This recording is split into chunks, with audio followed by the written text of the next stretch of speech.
Right. Wasn't paying attention to the end of the track. Hey everyone, how you doing? Thank you all for being here.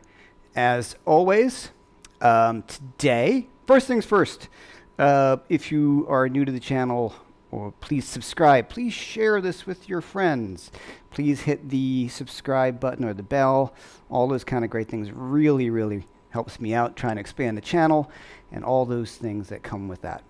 Thank you so much to Phil, as always, for moderating today.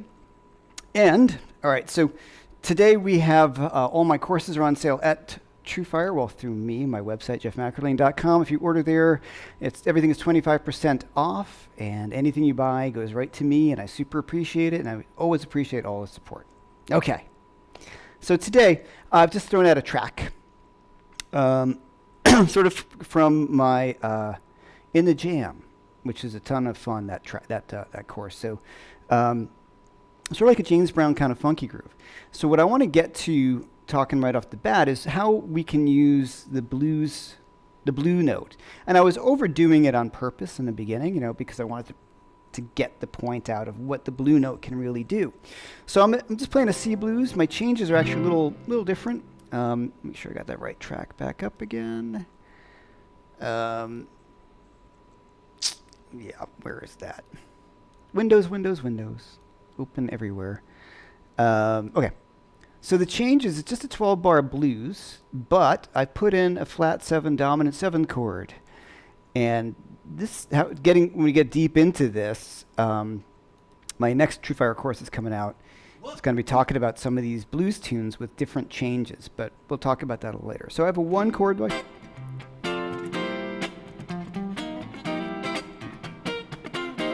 My 4, right, regular 4. Back to 1. Now instead of a 5, watch.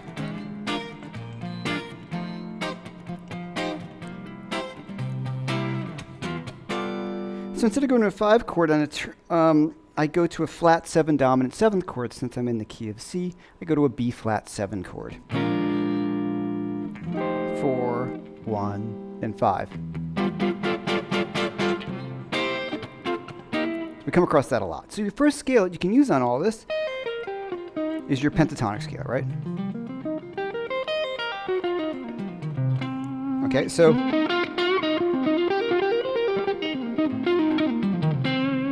all right, so that's my pentatonic scale. And I can use the blues scale. We're going to add in my flat 5.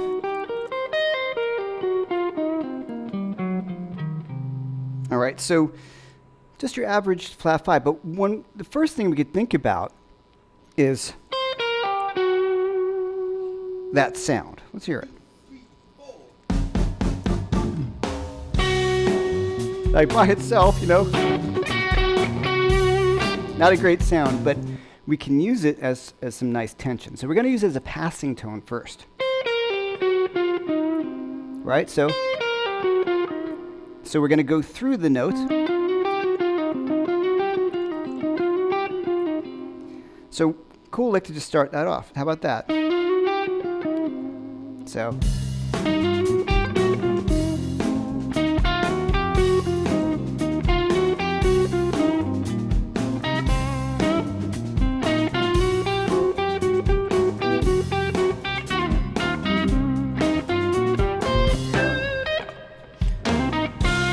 Right?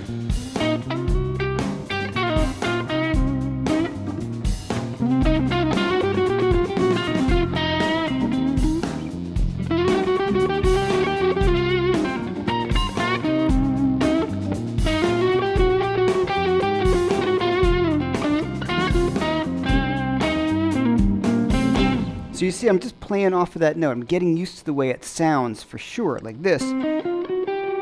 Hearing that rub, because you have a half step. You have, in this case, it's a G, and our blue note is a G flat, or an F sharp. So we get this rub, which is a great sound. Right?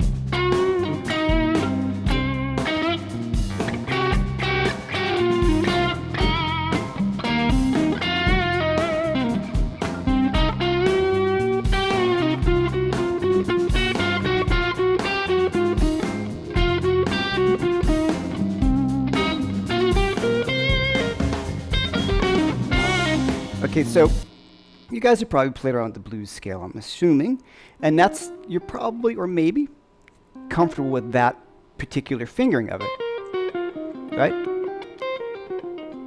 Now, what took me years to figure out, it's kind of stupid, is my blue note is this F sharp or a G flat. It's the flatted fifth. Okay, okay. Phil was telling me I have a delay. Now he's telling me I don't. Okay. Sorry. Okay, so a blue note is a flatted fifth. So if I take a minor pentatonic scale, which would be root, flat 3, 4, flat 5, which in this case would be my G flat to a G, sometimes called a sharp 4, very often called the flat 5. All right, so here's one thing. I always played like right there, which you want to work on. So I'll backtrack a hair. You want to get that little fingering together, hammer-ons and pull-offs. That's a big part of that sound. You're not really wanting to go. Plus, I can't do that. But since it's a passing note, we want to have it sound kind of fluid, right? All right, so here's one thing that I missed for years like an idiot. This is that I always learned, well, here's my fingering, so that's the only place I can play that note. Well, how about right here? So I'm going to play the same note, which is my F sharp or G flat, and here's my G. So watch this. Instead of going, I can go. So this lick, to me, is like almost, certainly George Benson-like. It's very jazzy. Instead of going, I'm going to go, let's check this out.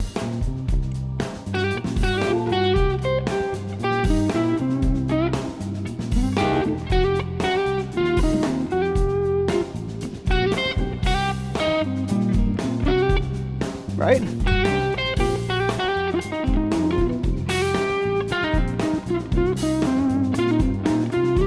Again, right? So just by playing it in a different spot on the neck, we're hearing something. It sounds different to me because guitar is very fingering oriented, right, guys? So you're so used to playing a particular fingering for your blues scale. And in this case, if I play the blue note in a different spot, it sounds different because you will play differently. We're going to dig deeper into this. So we're just going to play C minor blues on the whole thing and find these few like I said, positions that opened it up. So like I'm saying, guys, so I'm playing the F sharp, G flat. I'm going to call it G flat. G flat to the G. And to me, that wants to go anywhere. Kind of buzzy day in Brooklyn. What are you going to do? All right, so, or, that's kind of cool. So I'm going to go up, thinking my C or C minor. So, and that's a nice ornamentation on each note.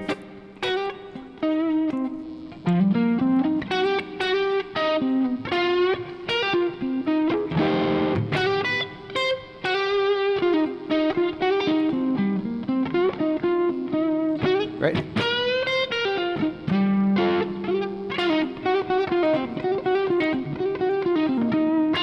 Okay, so there it is right there. Well, how about, there it is again. So here's my G flat, G, there's my B flat and my C.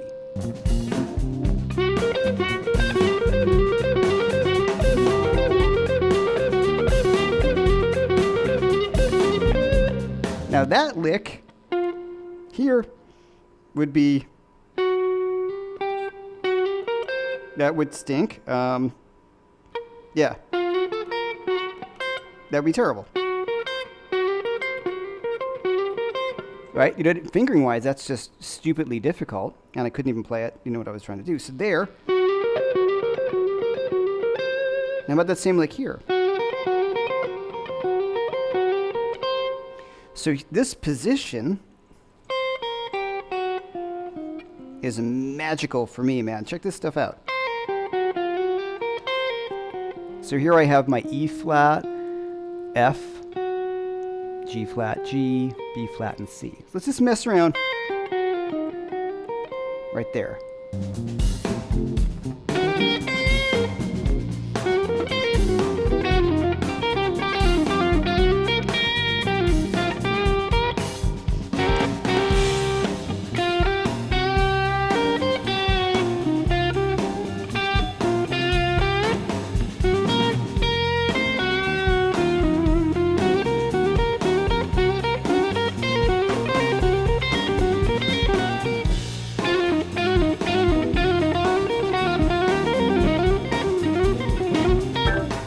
So there's a lot of cool stuff that's going on here because, check it out. If I were gonna go,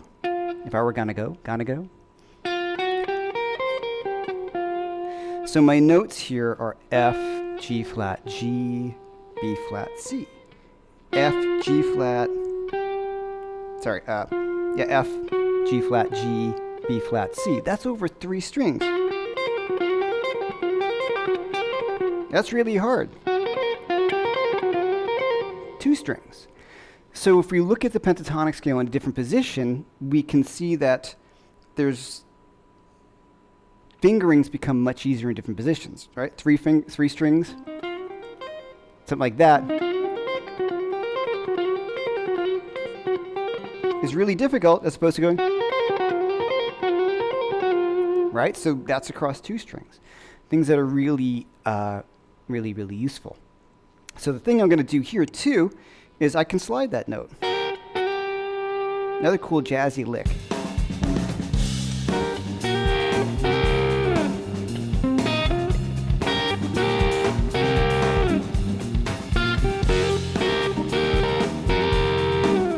Right?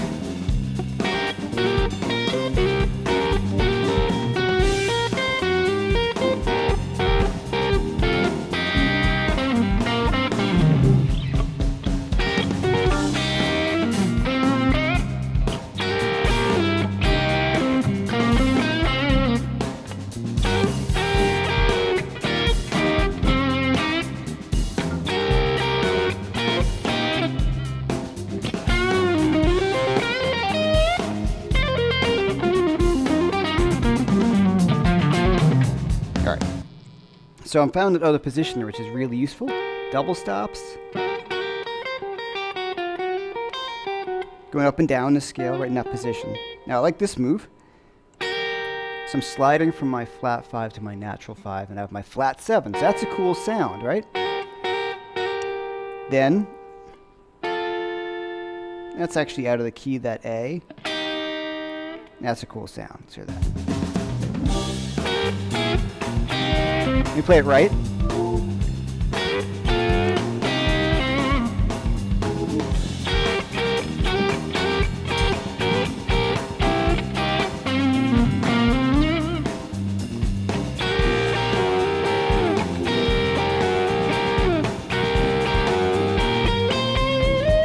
Right? Okay, so that's a cool one. So I know I spent a lot of time on that position, but I've really gotten a lot out of that.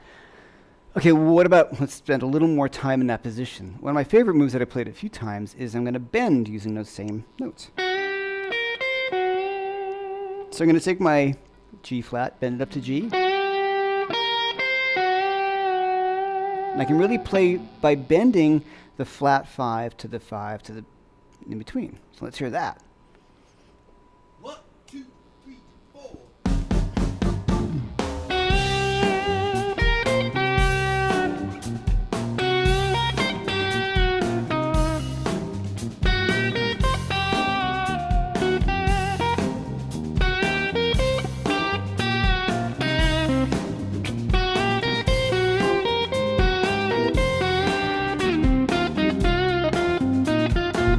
Here too.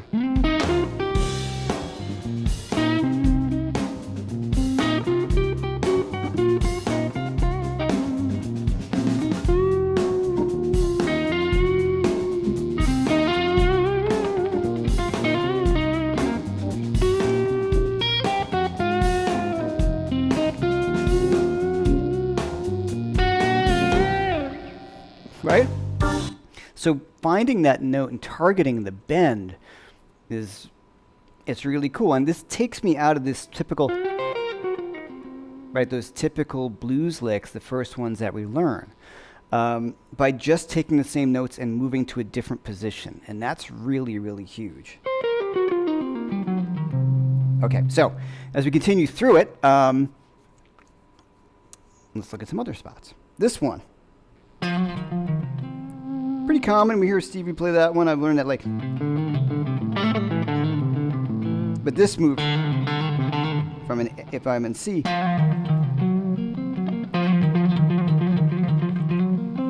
love that move. So let's hear that lower note.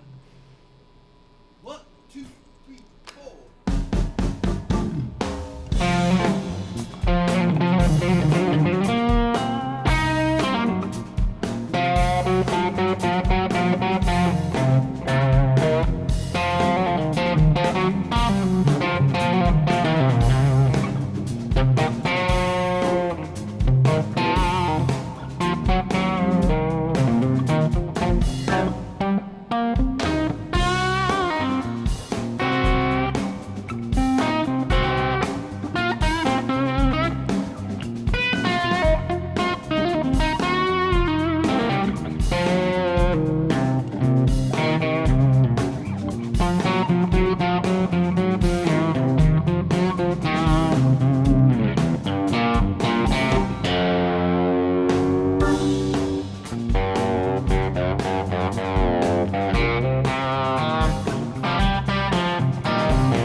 Right?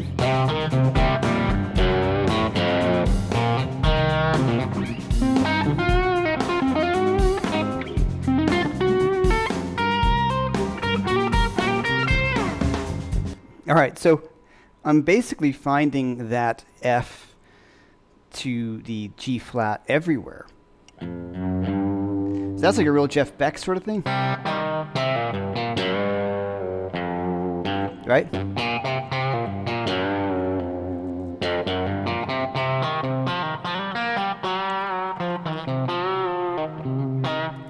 I love the sound of that stuff.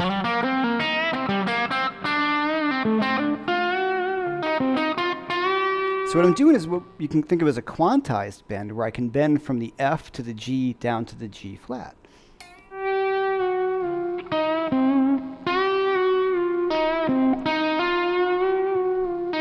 Right? So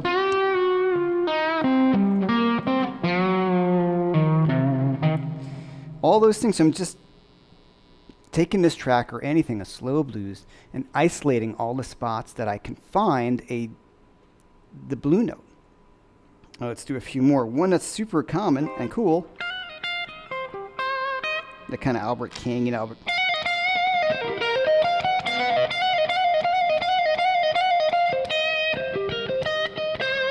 Hear that? Same track.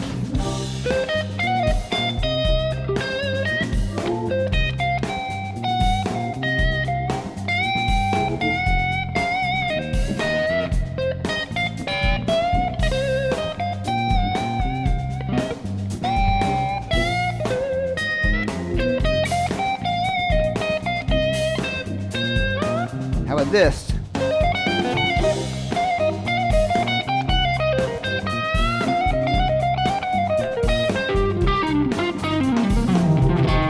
Got that?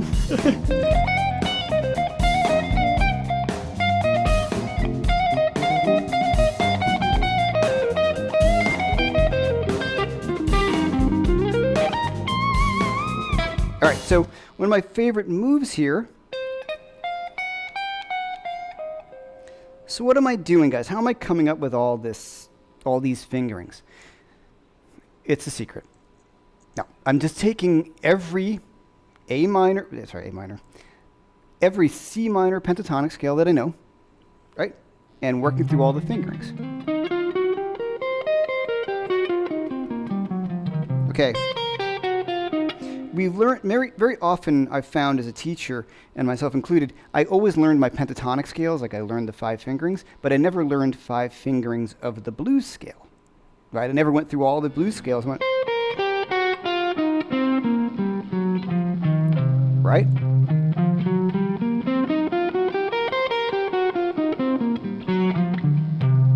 And then here. Okay, well,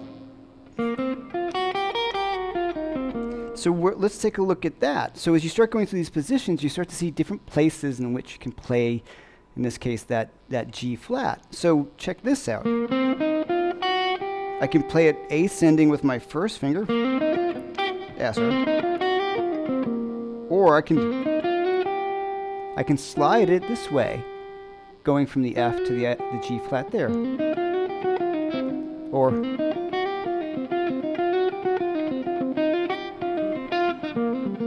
it's going to sound different, and it's going to lead you to different things because the fingering is different.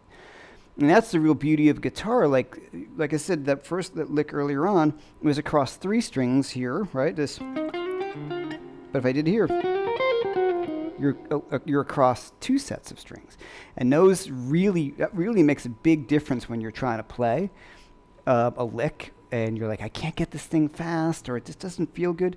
Try it in a different position. And a great way to do this is through the blues scale. Now, very early on, we talked about learning our pentatonic scales up and down 1 string at a time.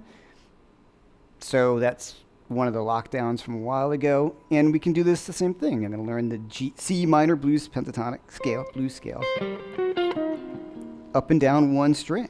So you just want to figure out what those blue notes are. So it's C, E flat, F, G flat, G. So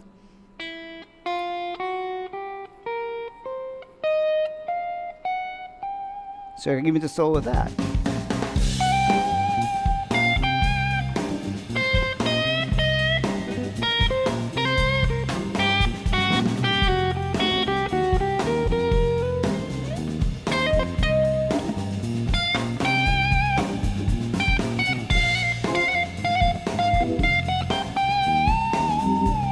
Right, so I can have fun just in 1 string.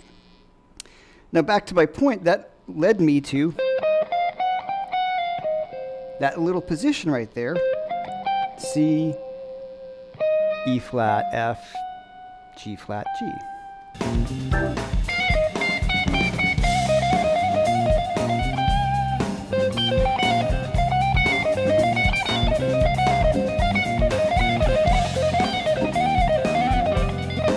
Like that kind of fingering is easy in that position and brutally difficult in another position sometimes because it's just a matter of how many strings you're crossing over. So by taking the same intent that you practiced your pentatonic scales, you practice your blues scale. You're going to practice it up and down 1 string at a time. Remember we did A minor pentatonic with 4-note groupings? Well, I can do A minor blues, but they would be 5-note groupings. Right, so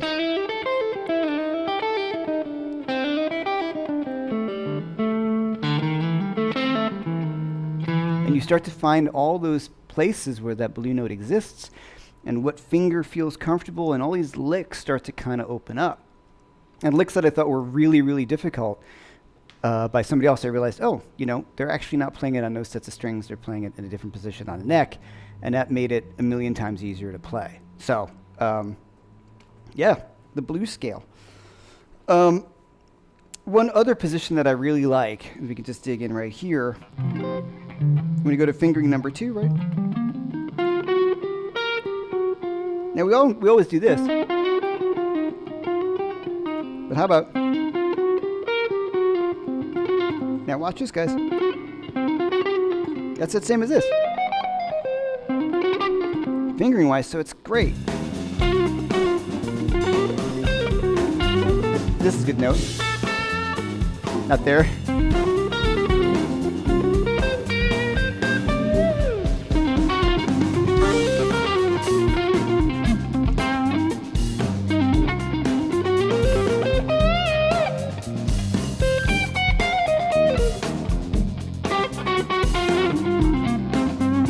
I might am playing fast, but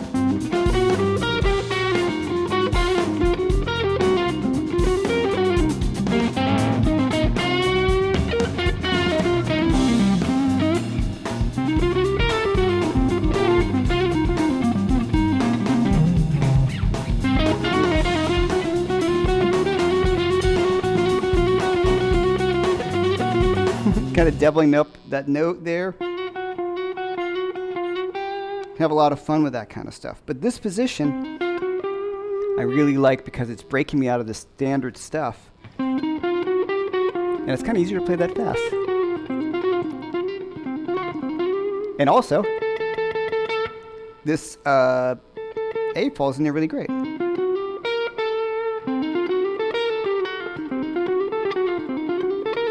So you got all these cool little connecting chromatic ideas. All right. Any questions on this? I've got a bunch of people here. Thank you to everybody who's here. And that was kind of a brain dump. But once again, guys, the concept is very simple. I am going to take a pentatonic scale, and I am going to figure out every freaking place where that blue note is. And I want to focus in on it. And you can find, don't necessarily learn the whole fingering of the scale, which, yes, of course you should. But you just find that little spot. Like I spent a lot of time here today.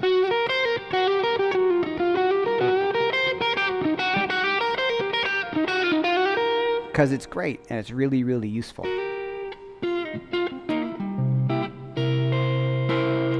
All right. So, yeah, let's get to some questions if there's any questions.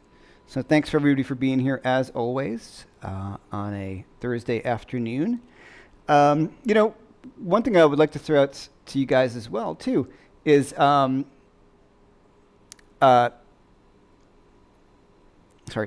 like 5 people who are online. Hey, I'm watching you online, and I'm like, yeah, I'm online. You're you're texting me while I'm online. It's pretty funny. Anyway, TrueFire courses, 25% off on my website, and some of these licks that are playing, one of them is off of my 50 eclectic blues licks. So, all right. This Saturday morning at 11 a.m. on The Conversations, I have Ben Yunson, who's a spectacular guitar player from Australia who is living in Brooklyn, who is pretty unbelievable guitar player. So I would hope you check in for that. Now, this is somebody at TrueFire, so I want to see what this is. Okay. All right. Okay. We got a blues rhythm live stream coming up. We're going to launch that soon. Okay. Anyway.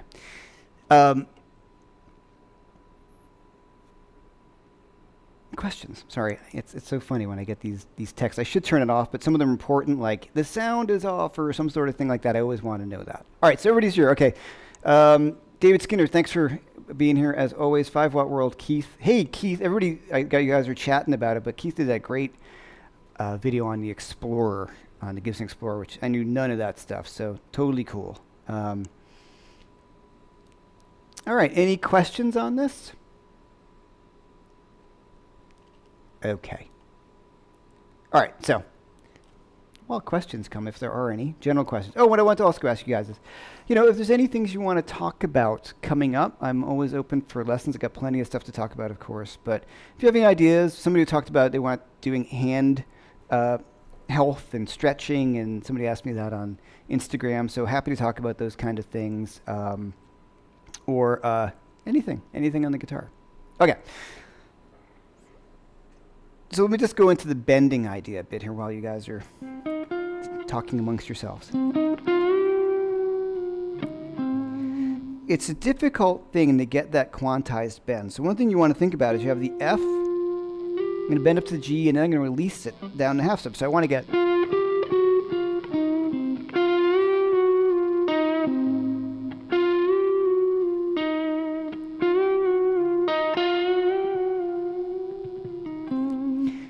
Spend a lot of time on that, because it's really cool.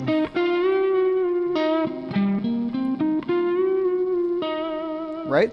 That, I love that. That's all that kind of Jeff Beck stuff, that real hand control over anything, a melodic. There I did a natural 7. Then, stay there again. Right there.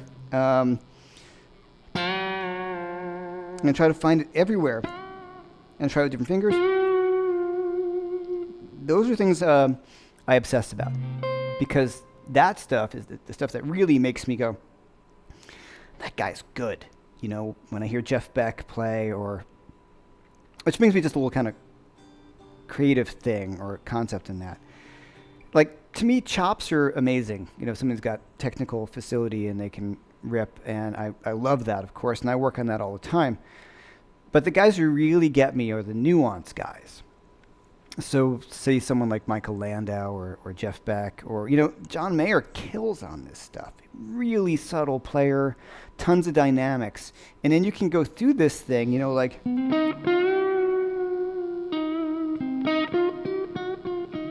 Right? You can really work that. course, the track isn't following me dynamically, but hold on. 2, 3, 4.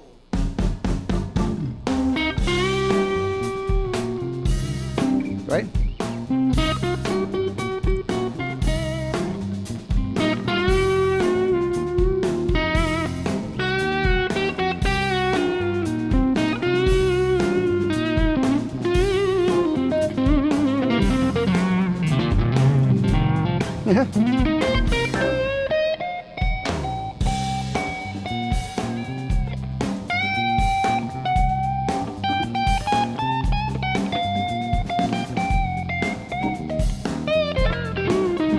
Right? I mean, so all that stuff to me is, I live for that stuff. When I hear guitar players really got that together, it shows me a level of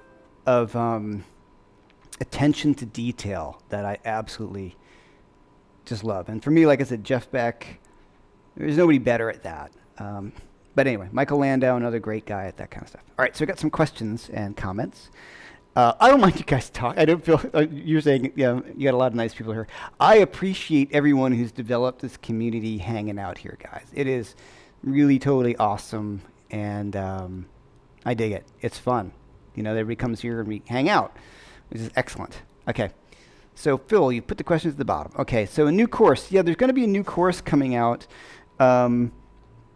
I'm not exactly sure when. It was recorded. It's already in the can with TrueFire. We did Solo Explorer, and we did this advanced blues course where it was more about playing over blues tunes with different sets of changes. Nothing crazy, but like on this track, you're replacing the 5 chord with a flat 7 dominant 7th, or like 1 6 2 5 1s, and how to approach going through those changes well. And it really came from you know, let's be honest, I was doing some gigs with Robin, and we did Fool's Paradise. And he just plays, well, look, I mean, it's freaking Robin Ford. And his solo on that, and live it would be especially amazing, because it would just stretch out. And it got to the point where we're playing, and I would say to him, I'm just going to sit out on this. And he's like, no, play. And I'm like, what am I supposed to do after that? And what was a challenge for me, which I think is a challenge for everyone, is with those songs where you have maybe some of those changes, like in, you know, like how much of that stuff do you grab and how much of that you don't grab, right? So do I make all those chord changes, which can sound great, you know, but oftentimes it could sound like boo-boo-doo-boo-doo-boo-doo, depending how you play it. So the trick is sometimes you play and sometimes you don't, but when do you play them and when do you not play them? And that's kind of what the course is about. And that's what I learned by, you know, playing with Robin or having to solo after him on sometimes like that song where I'm just like, what am I supposed to do, man? You know, so I just had to step up to the plate and figure it out, which was one of the greatest gifts that he gave me. Was putting me in that position, right? Well, you're on stage. Let's, you know, you got to do it. Let's do it. So that course that's coming out, I assume things got kind of moved around a little bit, obviously, because of the COVID thing, but it'll be out pretty soon, and I'm playing over largely how you handle like a 1 6 2 5 1 or changes like the 1, like George, or those kind of changes.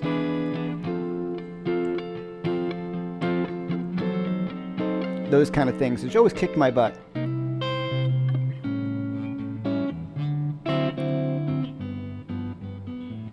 You know, like those kind of things very early on were challenging to me coming from a rock and roll background. So it'll be a way I had to navigate those. Gotta wait for it. All right. Okay, Pendragon, this lesson on specific notes that each enrich the Pentatonic Scale are really cool. Can you use the use of the 9th, maybe? Sure. Well, any note of the pentatonic scale, though the 9th isn't technically in the minor pentatonic, but it's in the major pentatonic. Sure. Now, we can think about, so what's being asked here, if we're thinking A minor pentatonic, sorry, I can't think of A minor, C minor pentatonic, we're talking about the blue note. And the reason why it sounds so cool is it's a chromatic note. By definition, a chromatic note is a note that is outside of your key. A diatonic note is a note that's within your key. So E flat, I'm sorry, I keep on saying E flat. G flat is chromatic, meaning outside of the key of C minor. So that's the definition of chromatic. A lot of people think chromatic means, you know, that's a chromatic scale. But a chromatic note's just outside of the key. Diatonic is inside the key.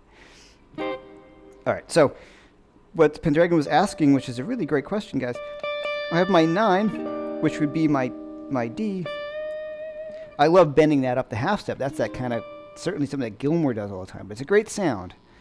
Let's check that out. 1, 2, 3, 4. A little weird here because I'm on a natural 3, but...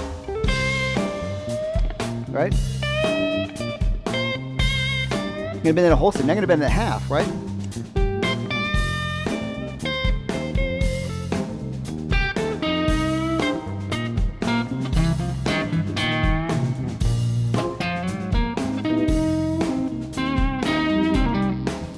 That once again, now I'm going to bend a whole step. It's like that BB spot. So I'm going to bend the 9 to the 3. And up a half.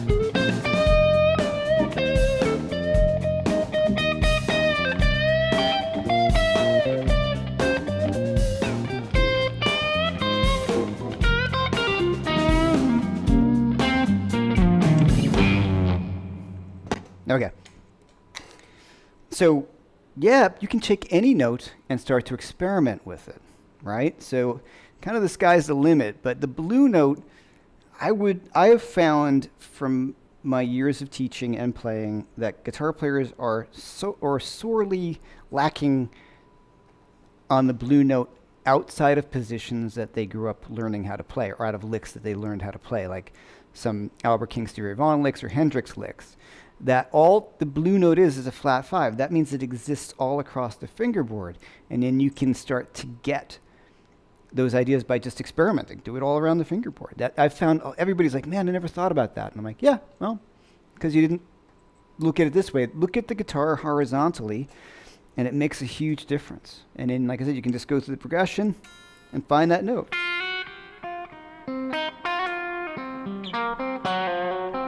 And then, wow, how about I just leave out a note? All right, let's hear that. I'm playing F, G flat, B flat, C. Like a...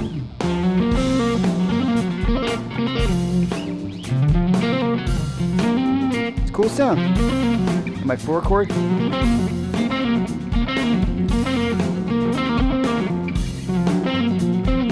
Gotta make that face.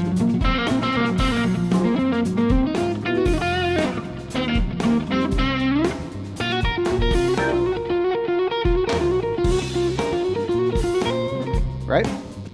So anything you can think of, and try it all, because it's all going to sound pretty good. Or if it doesn't sound good, then you just work on it and figure out how you can make it sound good. Right? That's a big thing. How long? Okay, you want the diminished. Not to be the dead horse. This is Jim DeVore. Yeah, I'll do a thing on diminished. Sure, absolutely. Corey Condiglio just did a really nice one on the diminished 7th arpeggio.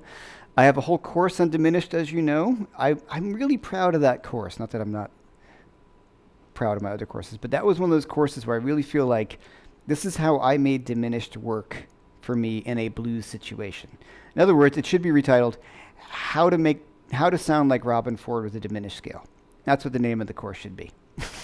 So, if you want to check that out. Jason wants to know about my manscaping. I'll tell you later on the private Zoom call. Okay, so I'm going to stick to the blues scale and some other things today, but I like the ideas. Great approaches to substitutions on standard chord progressions. Okay, I like that. That's great. Let me see what we've got here. How long is too long to sit on the blue note?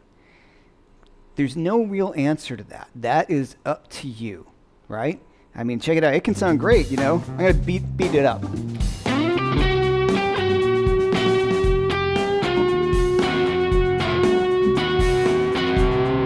You know, like if you're bringing that up, that, you know, you can really work it.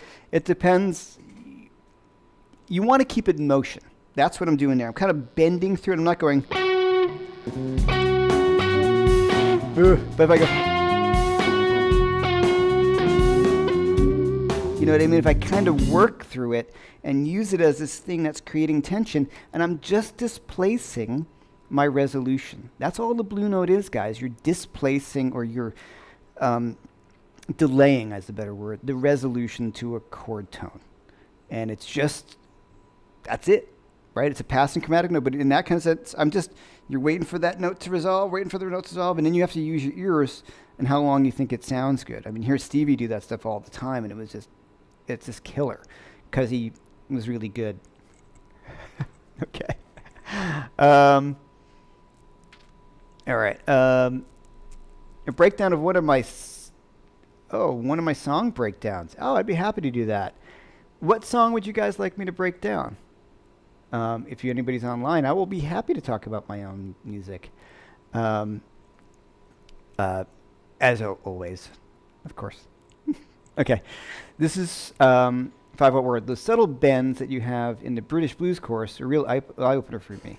Well, thanks so much, Keith. Oh yeah, Clapton.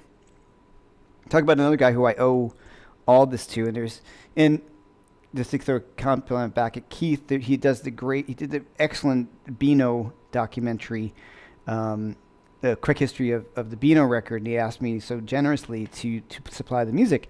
And there's 2 songs that he refers to that blew my mind when I heard them. First one is called Bernard Jenkins, and the other one's called Lonely Years. And apparently, I didn't know this. Keith informed me those were recorded, I think, in John Mayall's apartment. You were saying prior to the recording of the Beano record, and I think that is Clapton at some of his finest guitar playing. I'd love to play it for you over here, but then I'll get demonetized or blocked or who knows what could go on.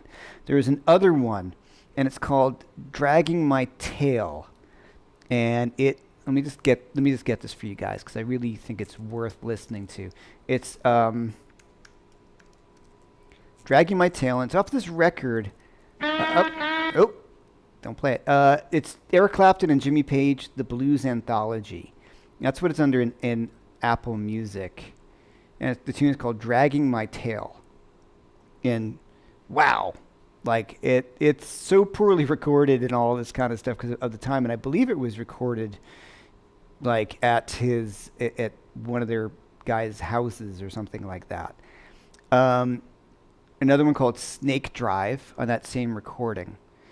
Telephone Blues. There's all these live Blues Breakers recordings, but those 3 in particular, Drag My Tail, Bernard Jenkins, and Lonely Years. Man, like if you want all of it in a blues sense, to me those 3 tracks just blew my mind. And he was so young and it was so good, and all the it's all there. And then the next stuff would be Jeff Beck, right? So for me, Wired and Blow by Blow, there and back for sure, all of them. But that's in like his version of Pork Pie Hat, where he might go, then so go. Instead of doing that, he'd go, wow, right? So instead of going like, he goes, day and night, or he would go and use the bar to bend the note down a whole step and then bring it back. So these are the things that for me, when I heard that, I'm like, what is that? And I'm playing that and I'm like, that's not right. So I took the time, and you listen really carefully. But these recordings, I'm saying like from Eric Clapton, those are ones that completely changed my life. Still listen to them. Still gives me the chills that Clapton was like 23 at the time or something. Anyway, I love it. All right. Let me get some other questions. David Skinner asked me something like this before, but if I did forget, how do you suggest practicing something new? Best practice habits, as it were. Oh, okay, that's a great question. And then I'll go through the rhythm. Grant Aldonis, can you slowly go through the rhythm part you're playing for the 1 chord? Yeah, sure. All right, let's talk about how I practice something new. And one thing I've just learned is to take the smallest idea. If I'm learning a new tune, or if it's like a lick that I like or something, I try to reduce it down to the smallest thing, because I don't do well with the really big picture until I've spent the time. So I think, it's funny. Matt Schofield put it really well one time. We were doing a clinic together. He's like, well, learn the little idea and then learn the next one. And then you've got a little bigger idea.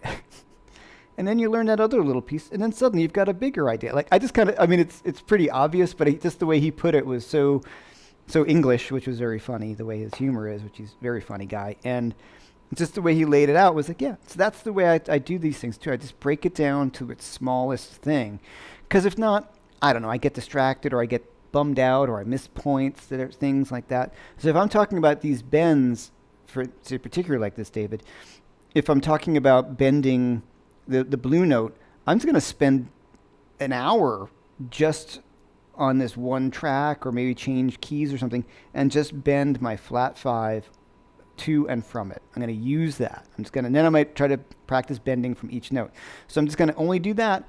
And there's going to be no end goal. Like I'm not trying to create the perfect solo. I'm practicing. I'm not performing. I'm practicing. So what I'm doing very often when I'm playing with you guys here in the beginning of the show, I'm performing to an extent, but I don't really feel like I'm performing. I feel like I'm practicing in front of you to show you an idea.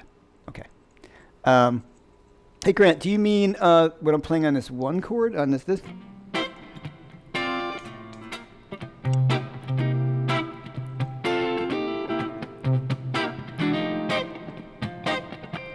Well, the main thing here is this move on the C7 chord. I have my thumb on the bottom. I'm muting the 5th string. I'm going to bar with my first finger on the D, G, and B string, and I'm going to hammer on this E note. So there's C7, but really what I'm just doing is a way to instead of going,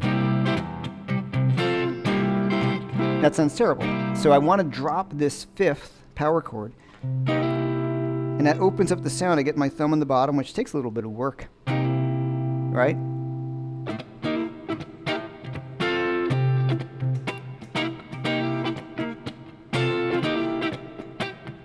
So this is an ornamentation. I'm just getting C7 without a 5th in the bass. And then I flatten out my 3rd finger, and it looks like an F chord, but to me it's just an ornamentation, once again, on C Mixolydian, or the sound.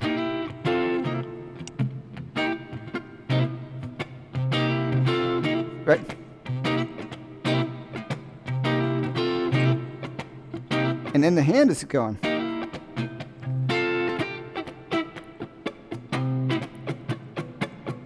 Thinking James Brown. Oh, wrong recording. I went back. That was so annoying. I find iTunes to be the most infuriating setup. That's just me. All right. So 2, 3, 4. 1 and 2 and 3 and 4.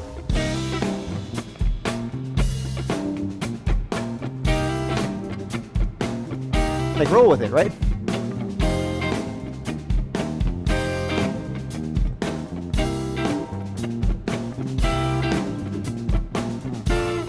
Sorry.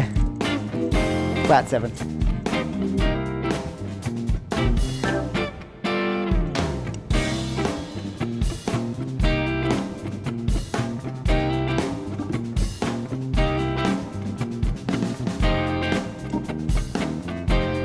Right?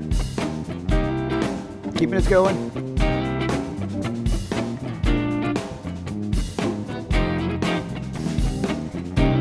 Five chord. Okay, that's kind of the way I'm looking at that. Just the right hand, keeping it all together. All right. Richard and Sarah, do you always move from the flat 5 to the 4 or the 5? Or you can pull off the blue note to a minor. Yeah, you can go anywhere. That's the fun of it, man. You just open up and do whatever the heck you want. Right? I mean, there's no saying about the sky's the limit with this. It's where I know it sounds kind of corny, it's where your imagination stops. But it truly is where your imagination stops. And I keep on coming back to Jeff Beck, but he's the guy who made me figure that out. Here's one thing I like to think about. You notice earlier I was playing along and I was up here I just went down there and threw that there. Why? Because it was a surprise. And that's what I love about Jeff Beck. He always surprises me. I mean, there's lots of guitar players who I love who are spectacular players, of course, but I kind of know what they're going to do ahead of time. Doesn't mean it's any less amazing. But you know, all my real heroes always surprise me at any given point in time. Whether it's once in the solo or twice. So Jeff Beck to me always surprises me. Mike Landau always surprises me with something like, man, I didn't see that coming. Eddie Van Halen, same. Those guys, these are my favorite players that always throw in something that little curveball. So sometimes I consciously try to throw in a curveball.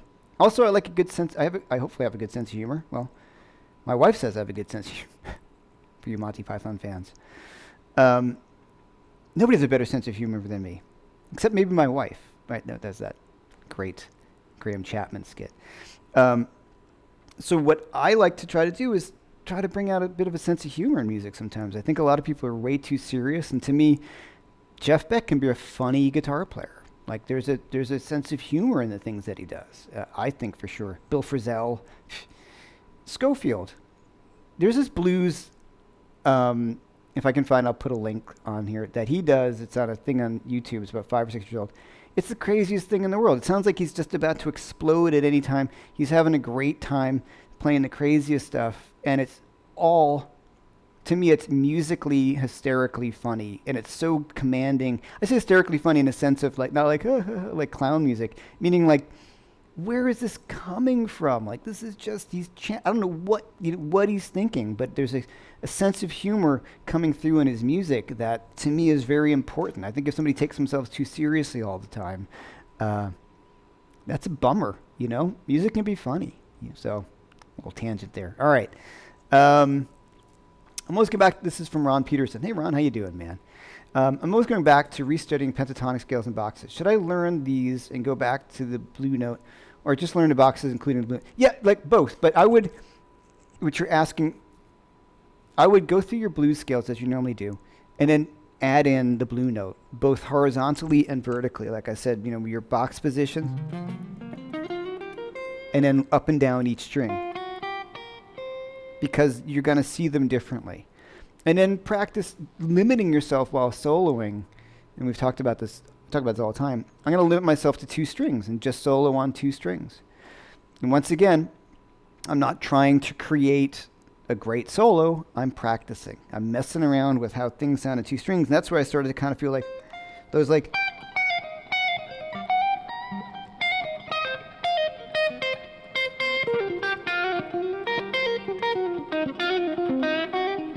Okay, there's a 3rd string there, but those kind of ideas, feeling the confidence to connect and see where that blue note is on each set of strings. You're not going to get that from playing just in positional like that.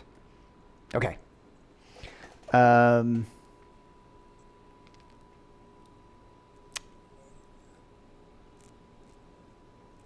Okay. Highlands. You guys want me to teach Highlands? I could teach Highlands. All right.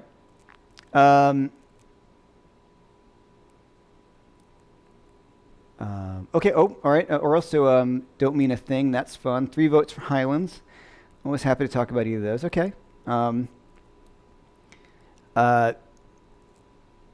There's one question here. Do you play those? This is from Baby John. Do you play those licks first instinctively, or analyze them afterwards, and learn the theory, and then apply them to your playing? Now, that's a good question. And the answer is yes. Like kind of all of the above. I will, not so much instinctively. No, that's through listening, right? You got to listen to the guys who do this. If you want to get a little more jazzy or fusiony like I did there, you're not going to hear, you know, Jimmy Page do that. But you will hear someone like Robin do that, or you will hear John Mayer do that. And Joe Bonamassa, yeah, there's a guy who knows that fluidity across the fingerboard that way. But very often through practicing the scale, as I said, like, you know, 1 string or 2 strings at a time, or running through, you start to hear those lines. They start to develop, and then you can add them in. But like I said, once again, you know, just work on the line with no other judgment. Don't judge yourself. Don't try to, I'm trying to create a great solo. You're just playing. You're working through this framework of working through the blue note on 1 or 2 sets of strings, and you just stick to that. And then in doing that, you start to hear the sounds and they open up. And there's nothing new about these sounds, really. I don't think. You've heard guys do this before. You're just discovering where they are. So, all right. Here we go.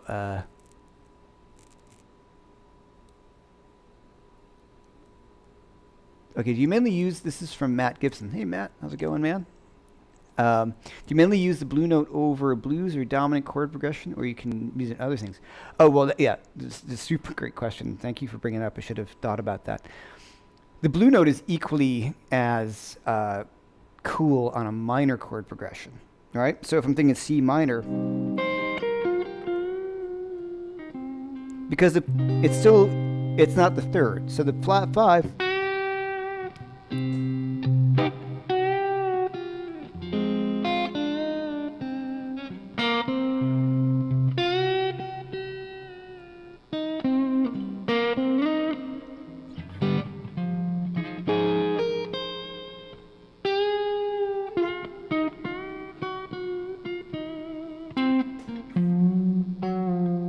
right?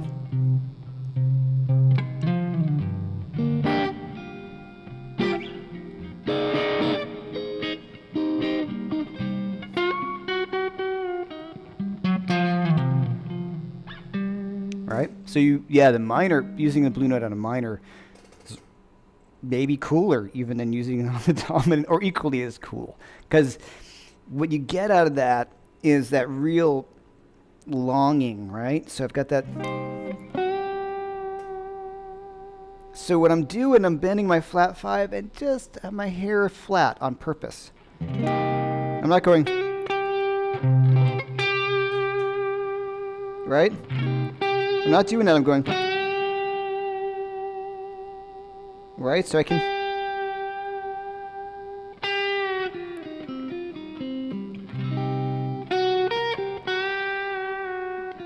so it can really get a super great sound. So definitely work on it in a minor chord progression or over a minor chord as well. Thanks, Matt. That's a good thing to bring up. Thank you. All right. Do you superimpose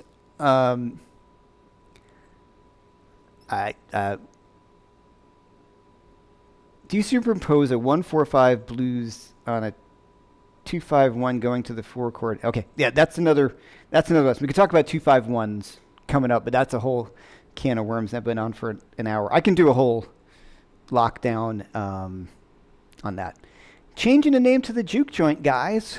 How's that? I got my TrueFire channel launching called the Juke Joint. It'd be kind of fun. Let's get away from the lockdown. Let's be happier. Positive. Jeff-McErlain's Juke Joint. What do you think? Let me know. What do you think? I like it. We're going with it. Okay.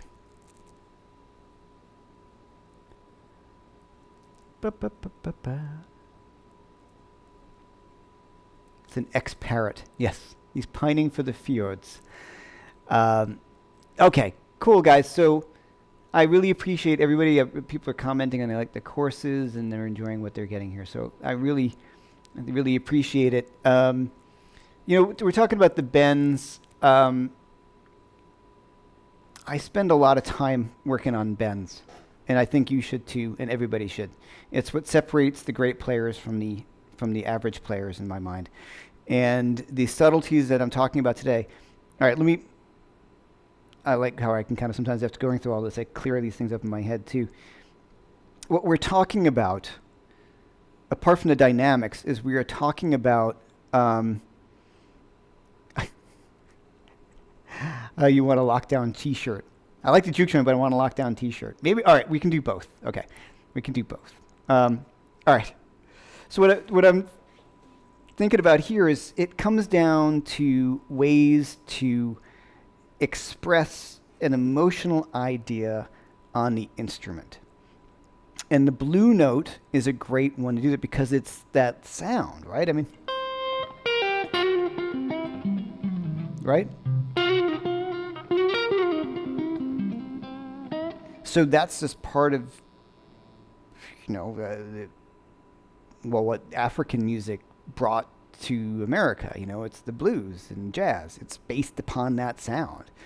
So, you want to give it some reverence in my mind. It's really what makes it. So ripping through it, who cares? I don't care. I want to hear but if I hear somebody who's really,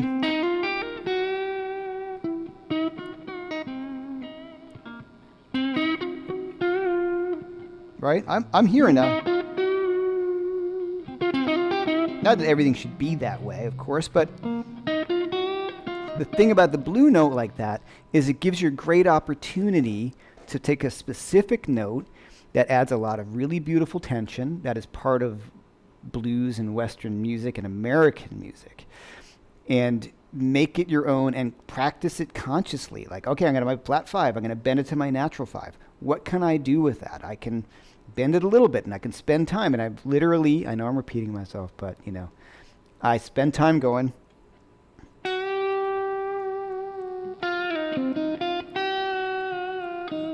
because it sounds really cool. And then you put that in your playing, suddenly you're at this next level thing going on. All right. Well, thank you so much for everybody who's been here today. People like the juke joint. I like that everybody's digging the juke joint. Okay. I'm going to start doing that. I'm going to get juke joint shirts. So that'll be cool. I've got my TrueFire channel launching soon, the juke joint.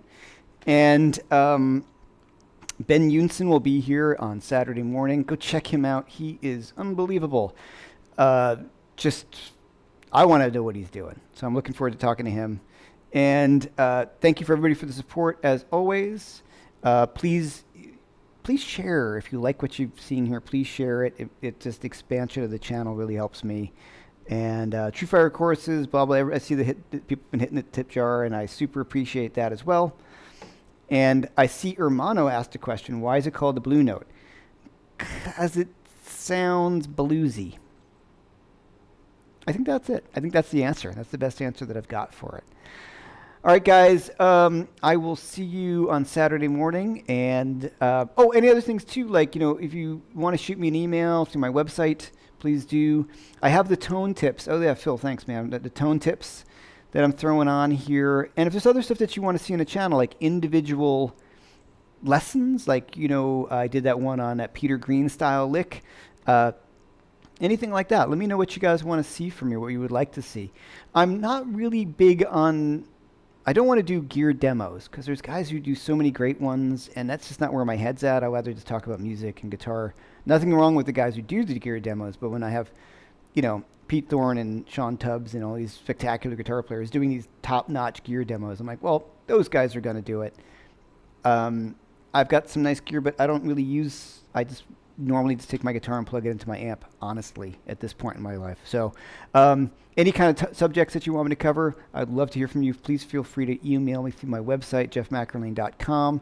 Always love to hear from you guys. And I've been getting a lot of really great emails, and thank you so much. So please remember to subscribe and all that. And thanks so much, Phil Mingan.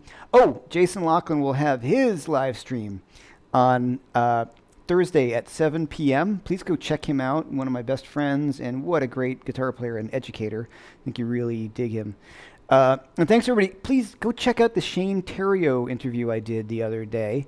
If you're not familiar, Shane's great. That was really fun. Some really great stories. And all right. I will see you guys later. Everybody be safe, all right? Wear your mask, all right? Yeah, dig it. Masks.